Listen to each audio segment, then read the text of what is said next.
Ya.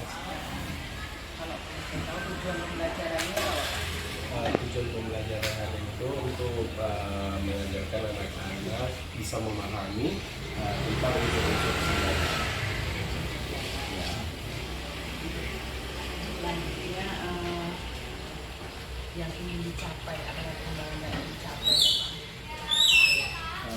Untuk pembelajaran hari ini ya, untuk pembelajaran hari ini minimal saya menginginkan kalau anak-anak itu bisa memahami unsur-unsur pada peristiwa sejarah. Jadi dia bisa tahu nih kalau peristiwa sejarah itu ternyata harus ada unsurnya sehingga dikatakan peristiwa sejarah. Ada 3, yaitu unsur manusia, unsur ruang, dan unsur waktu. Jadi saya harap anak-anak bisa membedakan nih setiap peristiwa sejarah apa-apa saja unsur manusianya yang ada di dalam. Yang sudah dipersiapkan untuk menyiasati strateginya itu Ya. Untuk strategi pembelajarannya mungkin saya melihat dari LPP saya itu di saat dimana saya sudah menyiapkan materinya, dan saya juga nanti pada pembelajaran itu akan memberikan beberapa gambar-gambar untuk supaya anak-anak itu bisa lebih paham, karena biasanya kalau kita cuma menjelaskan doang anak-anak itu nggak tahu yang mana bentuknya. Setelah itu mungkin setelah memberikan materinya nanti saya akan bagi kelompoknya supaya anak-anak itu langsung dia yang melakukan dan dia sendiri yang menganalisis apa-apa saja apa unsur-unsur sejarah di setiap peristiwa sejarah yang mungkin mereka akan cari seperti itu. ya. Terima kasih Pak. Pembelajaran mengajarnya ini sudah siap Pak ya. Ya, sudah siap. Semangat selalu dan mudah-mudahan pelajarannya nanti berjalan dengan lancar. Terima kasih Pak aja Pak. Terima kasih. Sampai jumpa lagi di kelas. Terima kasih. Sama-sama.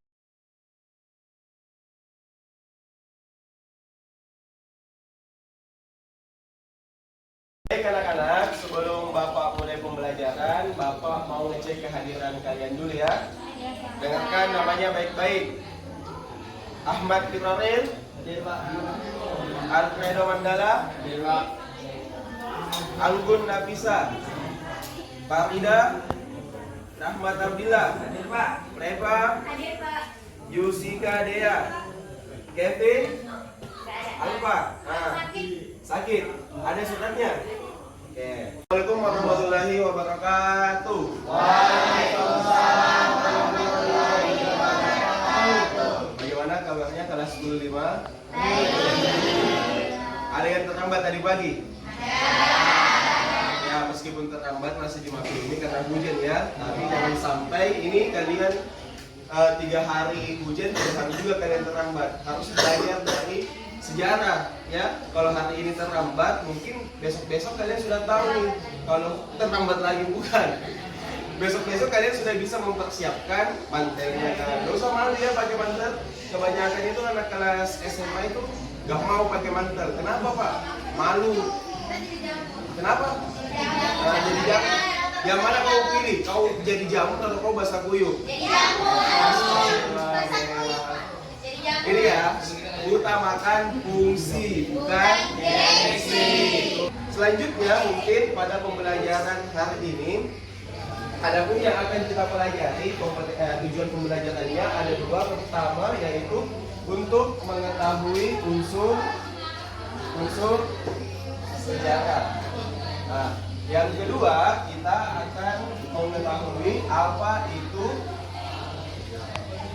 konsep kausalitas dalam sejarah. Oke, beberapa minggu kemarin pertemuan sebelumnya kita telah mempelajari kan apa itu sejarah kan? Masih ingat? Apa coba satu orang angkat tangan. Nah, silakan. Oke, tepuk tangan untuk Mama. Nah, bisa lagi kalau tepuk tangannya 1 kali aja. Asal kompak ya. Tepuk tangan untuk Bapak.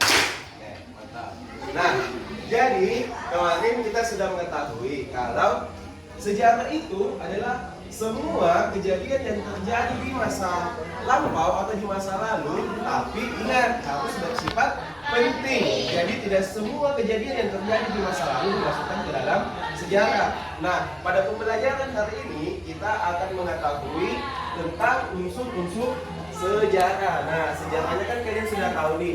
Unsurnya, coba ada yang tahu apa itu unsur? Ayo. Unsur asal usul masih belum. Hal-hal yang menyangkut bisa. Yang lain? Apa? Oke, gini. Bapak ganti pertanyaannya. Pada mata pelajaran apa kalian sering mendapatkan kata unsur? Oke, bahasa Indonesia dan kimia. Kalau kimia biasa kita mengenal yang namanya unsur-unsur kimia. Apa-apa saja unsur-unsur kimia? Apa? Bukan, ini unsur-unsur kimia apa saja? Apa? Yang paling dekat dengan kita unsur kimia, ayo. Oh, betul. Oh, apa ini? O2 atau oksigen. Oke, nggak usah terlalu jauh. Air, kan? Api, udara, tanah. Kayak apa kalian sudah mengenali? Tapi itu betul unsur-unsur kimia. Nah, kalau di bahasa Indonesia unsur-unsur apa? Unsur-unsur puisi. Pernah dengar kan unsur-unsur puisi atau unsur-unsur pantun? Ya kan? Yang harus biasanya tuh kalau pantun yang belakangnya harus ABAB. Nah, kan? Berarti unsur itu adalah penyusun atau tadi kata Malika yang terkandung di dalamnya. Jadi unsur-unsur sejarah adalah hal-hal apa yang harus ada di dalam suatu peristiwa sehingga dikatakan sebagai sejarah. Apa itu unsurnya? Ada 3. Tadi Dawam apa Dawam? Oke, betul. Ada manusia, ada ruang, ada manusia, ada ruang, ada waktu. Coba, manusia dalam sejarah berfungsi sebagai apa? Ayo, manusia dalam sejarah berfungsi sebagai apa? Oke, betul, pemeran, objek, apalagi? Ayo, kalau dalam film manusia itu sebagai apanya? Betul, tokoh utamanya. Atau mungkin di sini kita kenal dengan istilah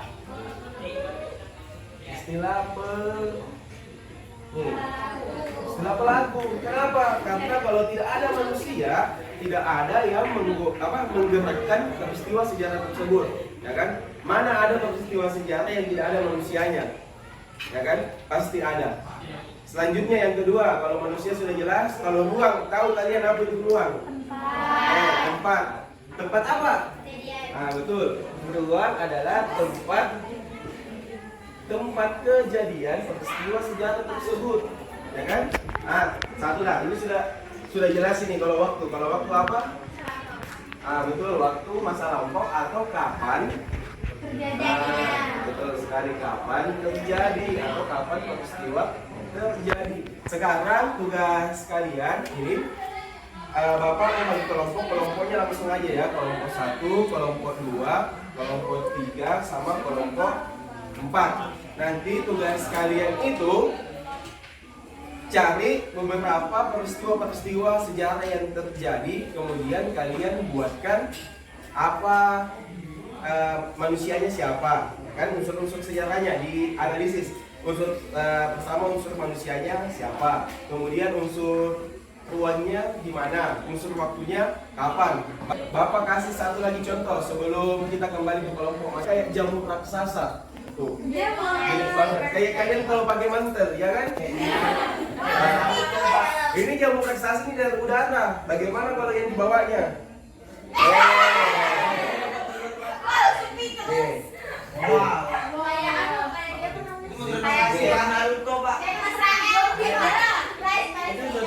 Kayak program yang kalian sering lihat kan? Tapi program Palestina itu mungkin kalian lihat sering dibombardir cuma satu gedung yang hancur kan? Ini satu saja, satu peluru, tapi satu kota yang hancur. Dan ingat gini ya, Hiroshima dan Nagasaki di tahun 1945 itu jauh daripada jauh lebih maju dibanding dengan kota apa yang kalian kenal, yang pernah kalian datangi. Wih, Samarinda, pernah ke Samarinda kan? Sini. Pernah ke Balikpapan. Bagaimana kota Balikpapan? Maju, tinggi, ya kan? 1945 kota Hiroshima itu jauh lebih maju. Dan itulah yang membuat kenapa banyak korban. Kenapa? Karena banyak gedung tinggi. Bisa jadi nih dia nih cuma jalan-jalan nih, jalan-jalan di Hiroshima, ya kan? Dia nggak kena bom, tapi karena bomnya jatuh, gedungnya bergetar, akhirnya kena kepalanya dia. Sudah, mati juga. Begitulah. Jadi kebanyakan korbannya juga diakibatkan karena gedung-gedungnya yang hancur kena lagi kepalanya. Nah, inilah yang Bapak mau jelaskan tentang konsep kausalitas atau konsep sebab akibat. Nih, apa itu konsep kausalitas? Nih berasal dari kata bahasa Inggris nih, tuh. Tahu kaus apa? Oke, karena betul. Atau bisa dikatakan sebab. Nih, kenapa distik makan? Karena distik makan. Oke, paham kan?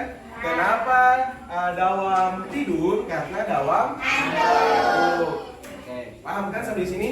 Jadi sama dengan peristiwa sejarah, ada sebab akibatnya. Kenapa Indonesia bisa merdeka? Salah satunya karena Jepang. Jepang dibom kalah sama Amerika. Itulah yang kita pelajari di sejarah. Setiap peristiwa sejarah itu ada yang namanya sebab akibat. Tidak mungkin semua kejadian yang terjadi di sejarah itu tidak ada sebabnya. Paham kan? Sama juga tadi dengan Jepang. Ada yang bertanya nggak, Pak, kenapa Jepang ngebom Amerika, ngebom Jepang? Nah, kemudian dengan Indonesia juga dan masih belum tepat. Gabut, oke. Gak mungkin kan Amerika gabut nih, gak ada kerjaan. Hancurkan 2 kota yuk. Terus dia bawa bomnya yang paling baru dijatuhkan di 2 kota, ya kan? Nah, eksperimen doang untuk konten YouTube, ya kan?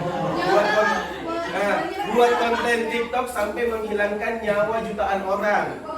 Boleh di penjara maksudnya. Nah, seperti ini.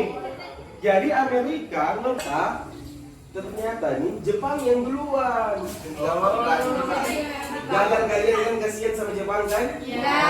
Ternyata di episode sebelumnya Jepang duluan tuh datang menyerang Amerika. Nah, tapi ini yang harus kalian ambil hikmahnya, Jepang itu satu-satunya negara Asia yang berhasil, yang minimal berani lah menyerang Amerika. Jangankan negara Asia, negara Eropa saja kalau mau melawan Amerika, mereka langsung mundur duluan, takut. Tapi Jepang tidak, dia menyerang Amerika. Apa yang diserang? Pangkalan udaranya lagi langsung. Pangkalan angkatan lautnya, sorry. Kayak tentara angkatan laut mungkin kalau di Indonesia. Jadi langsung yang diserang adalah tentara angkatan lautnya.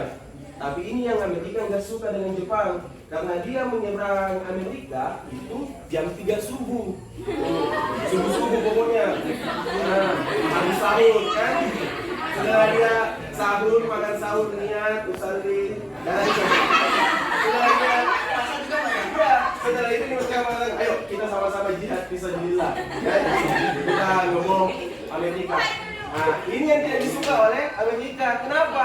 Karena kalau kita mau perang itu ada namanya tata caranya. Nah, minimal kita saling memberitahukan. Gak apa-apa, asalkan penting. 5 kejadian. Silahkan kemudian kalian analisis apa saja. Bapak kasih waktu sebanyak 15 menit. Oke, silakan. Tulis di buku masing-masing ya. Jadi kalian dapat semua. Kalau sudah bicara juga dibahas, silakan dibuat di buku. Nanti contoh kalau kasih ada soalnya. Coba aja ditulis satu buku dan semua orang nanya di kopi. Bagus dulu.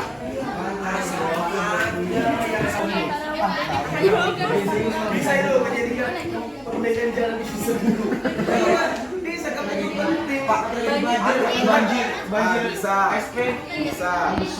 Silakan kalian pokoknya cari saja yang mana. Pokoknya 5 ya. Nah, ingat kawasan kalau misalnya sejarah itu kan minimal sampai sejarah lokal itu minimal tingkat kabupaten bisa. Kayak depan kan sejarah bagi kabupaten kalian jalannya diperbaiki bisa. Tapi kalau misalnya kamu yang dibegal 1 orang aja Nah, itu cuma tingkatan dia. Bekel berdarah. Ya, yang lain ada yang masih banyak yang lain.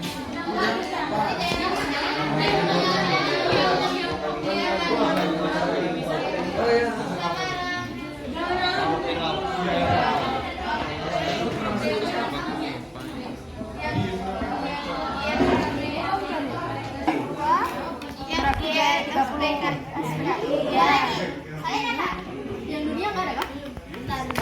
Iya, cari yang di luar juga. Jepang. Kalau yang di dunia bisa, yang baru-baru terjadi apa tuh? Yang paling hot sekarang apa? Cerai. Terus itu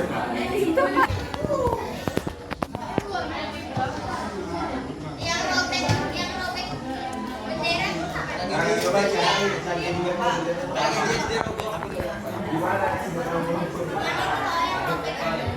Cerai dia sebenarnya daun rogo. apa namanya? Beda-beda kan?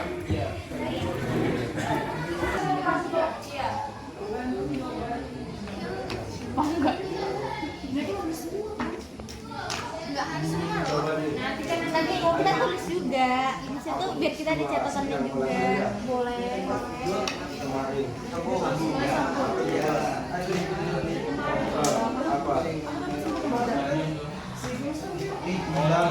Oh, ini benar pertama tadinya.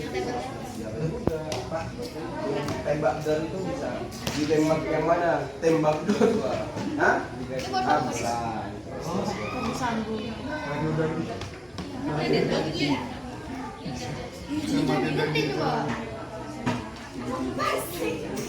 Uangmu tempat kan?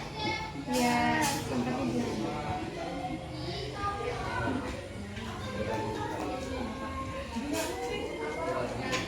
Pokoknya ya harus dianalisis unsur manusia, ruang dan waktunya.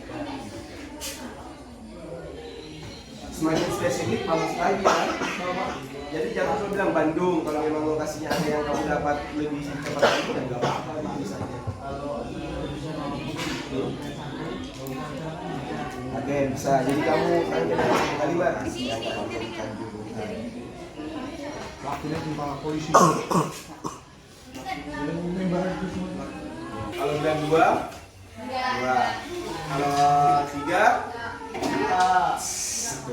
kalau bisa sampai keluar enggak, kalau dua berarti tembus dua doang, ya kan? Nih, fokus. Satu,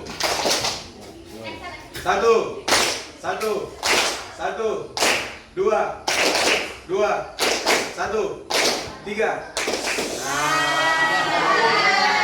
Kita ulangi lagi satu kali, harus fokus lagi. Oke, satu, dua, tiga. Oke, masih sudah fokus dulu. Kita mulai ya. Kelompoknya Dea dulu, coba dibacakan dulu, terus nanti. Ya nggak apa-apa, bacakan aja satu orang dulu. Begitu saja debatnya, Stella. Komedi ya. Oh iya, baik. Komedi loh. Iya, langsung aja. Bandung Lautan Api. Peristiwa Bandung Lautan Api adalah peristiwa kebakaran besar yang terjadi di Bandung, Provinsi Jawa Barat, Indonesia pada tanggal 23 Maret 1945. Sekitar 200.000 penduduk Bandung membakar kediaman mereka sendiri dalam peristiwa tersebut, kemudian meninggalkan kota menuju pegunungan di daerah selatan Bandung. Dua kejadian. Satu dulu. Silakan kelompok lain. Ayo, apa yang tadi yang dibacakan oleh Dea, apa yang kurang? Apanya? Ya, silakan apanya yang kurang? Kenapa mereka membakar kediaman mereka sendiri? Oke, kenapa mereka membakar kediaman mereka sendiri? Buka itunya dulu, kita masuk ke komponennya tadi. Unsur apa yang tidak ada? Pelaku. Nah, betul, unsur pelaku. Tadi dibacakan tempatnya, oke, udah betul. Dibacakan waktunya, betul. Sekarang pelakunya. Nah, pelakunya siapa coba? Bandung membakar kediaman mereka sendiri. Jadi pelakunya adalah Penduduk sendiri. Oke, penduduk mereka sendiri. Oke, tepuk tangan untuk kelompok satu. Nanti nanti Bapak yang anu ya, tambahkan lagi. Selanjutnya kelompok lupa lagi. Tepuk tangan untuk kelas 15. Oke. Jadi hari ini kita telah belajar tentang unsur-unsur manusia. Oke, saya minta satu orang siapa yang bisa menyampaikan ulang apa saja itu 3 unsur-unsur sejarah. Ayo, siapa yang bisa? Ya, angkat tangan. Silakan angkat tangan. Nah, silakan Malika. Coba berdiri. Ya, silakan disampaikan ke teman kalian. Baik teman-teman, unsur-unsur sejarah itu ada ini. Unsur sejarah itu ada 3. Yang pertama manusia atau pelaku, terus yang kedua adalah ruang atau tempat, dan yang ketiga adalah tempat. Tempat apa ya? Ya waktu. Astagfirullahaladzim, maaf. Gak apa-apa. Waktu adalah Waktu itu adalah kayak misalkan sore, maghrib, pagi kayak gitu. Ya. Oke, tepuk tangan untuk Malika. Coba lagi, tepuk tangan untuk Malika. Satu lagi. Nah, tadi juga kita membahas tentang kausalitas. Apa itu kausalitas? Yuk, satu orang. Masa cuma Malika doang yang bisa mengambil? Harus pede semua. Ayo, siapa? Oke. Ada yang bilang, ayo, tapi masih malu-malu. Saya mau, kalian sendiri yang mau. Jangan juga kamu selalu ngomong dalam angkat tangan, berani kan angkat tangan. Terus ngomong apa? Ayo. Jangan ditunjuk, usahakan berani dulu. Masa cuma Malika yang mau dapat nilai lebih? Nah, silakan Nova. Nah, Nova dawam dulu. Ayo dawam. Silakan. Berdiri. Harus menunjukkan sebagai. Nah, lihat ke dalamnya. Apa itu kausalitas? Ya, karena sebab. Apa itu? Oh, sebabnya itu kejadian. Oke, bisa. Tepuk tangan untuk jawab. Oke, silakan Bapak lengkapi. Tadi kan 2 orang angkat tangan. Coba. Ayo dipaparkan menggunakan bahasanya sendiri. Yang lain diam dulu. Coba, Nova apa? Jadi menurut saya kausalitas itu adalah sebab dan akibat. Ya, di mana? Peristiwa sejarah kenapa? Terjadi kenapa? Ya, betul. Tepuk tangan untuk Bapak. Nah, jadi Bapak lengkapi, jadi harus kalian tahu kausalitas adalah sebab akibat. Jadi konsep kausalitas dalam peristiwa sejarah di mana semua peristiwa atau kejadian sejarah itu terjadi karena ada sebab dan akibatnya. Tidak terjadi begitu saja. Oke, terima kasih untuk kelas 15. Mungkin sekian untuk pembelajaran hari ini. Semoga kalian semua sehat selalu dan sampai jumpa di minggu depan. Assalamualaikum warahmatullahi wabarakatuh. Silakan kembali ke tempatnya.